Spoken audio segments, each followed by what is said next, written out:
काहे लागे शिवा गुरु सीसी या बनावल हो सीसी या बनावल हो तनिको ना दिहल ध्यान हो तनिको ना दिहल ध्यान हो काहे लागे सेवा गुरु सीसी या बनावल हो सीसी आ बनावल हो तनिको ना दिहल ध्यान हो तनिको ना दिहल ध्यान हो तनिको ना दिहल ध्यान हो काहे लागे सेवा गुरु से आ बनावल हो सीसी आ बनावल हो तनिको ना दिहल ध्यान हो तनिको ना दिहल ध्यान हो तनिको ना दिहल ध्यान हो बहुत आदमी के बाप मतारी है अब बहुत आदमी के बाप मतारी नहीं भी है नाही तो बारे शिव गुरु बापा और मतारिया हो बापा और मतारिया हो नाही केहू बारे शिव गुरु बापा ते मतारिया हो बापा ते मतारिया हो नाही बाटे जिए के धारण हो नाही बाटे जिए के धारण हो नाही मोर बारे शिव गुरु बापा से मतारिया हो बापा से मतारिया हो नहीं बाटे जिए के धारण हो नहीं बाटे जिए के धारण हो नहीं बाटे जिए के धारण हो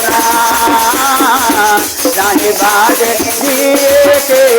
धारण हो कहा जाता है जब आपके पास सब कुछ रहेगा सब कोई आगे पीछे रहेगा और जब आपका समय ढल जाएगा और जब आपके पास कुछ नहीं रहेगा तो आपके पीछे कोई नहीं दौड़ेगा। समय बड़ा अनमोल होता है तो समय के साथ कौन देते हैं? भगवान देते हैं। तो कहा कहते हैं कि जेकर नाथ है महादेव सब पर दिया करते जेकर नाथ भोलेनाथ वह नाथ कैसे होई अब भोला ताक दी है तो सुखल गाछ में हरियाली हो जाई। तो कहा कहते नाही मोरा बारे शिव गुरु बापा से मतारिया हो बापा से मतारिया हो नाही बाटे जिए के धारण हो नहीं बाटे जिए के धारण हो नहीं बाटे जिए के धारण हो आदमी जब सब कुछ मेंटेनेंस करते आता है कभी उसके पास नहीं रहता है तो मन बड़ा छोटा हो जाता है कि कैसे क्या करे। लेकिन जिसका सहारा कोई नहीं होता है उसका सहारा भगवान होता है। समय भी साथ छोड़ देता है। तो क्या कहते जब दुख आता है तो कोई भी उसको हंस देता है लेकिन अपना ये कोई नहीं जानता कि कब किस पर क्या बीतेगा। चमड़ा का मुंह है जेकरा मन करता है हंस देता है लेकिन समय कोई नहीं देखता है कि अमीर भी गरीब हो सकता है और गरीब भी अमीर हो सकता है। तो क्या कहते हंसे लगौआ शिव गुरु हंसे लाजहाना हो हंसे लाजहाना हो हंसे लगौआ शिव गुरु हंसे लाजहाना हो हंसे लाजहाना हो हंसेला चूला परिवारन हो हंसेला चूला परिवारन हो हंसेला चूला परिवारन हो दुखवा के मारल शिव गुरु अइले तोर दुआरिया हो अइले तोर दुआरिया हो हमरा पर हो जा तू सहायन हो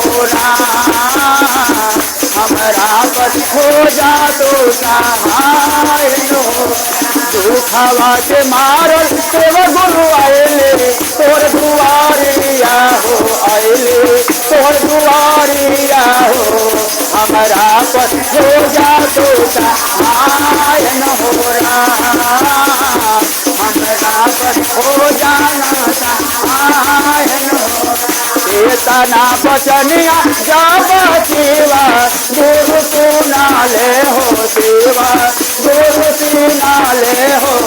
कितिया पर हो गई लेता आयन हो कितिया पर हो गई लेता ये बात शांति कर रही है तना बचनिया जब सेवा गुरु सुनाले हो सेवा गुरु सुनाले हो कितिया पर हो गई लेता आयन हो कितिया पर हो गई लेता आयन हो भर दिहल घर भाना दारन हो भर दिहल घर दारन हो भर दिहल घर भाना दारन हो काहे लागे सेवा गोरो से बनावाला हो से बनावाला हो तने को ना दिहल ध्यान हो तने को ना दिहल ध्यान हो पहिला में दाया मानव दूता राम चारा चाहो दूता राम चारा चाहो नम सेवा करब पारा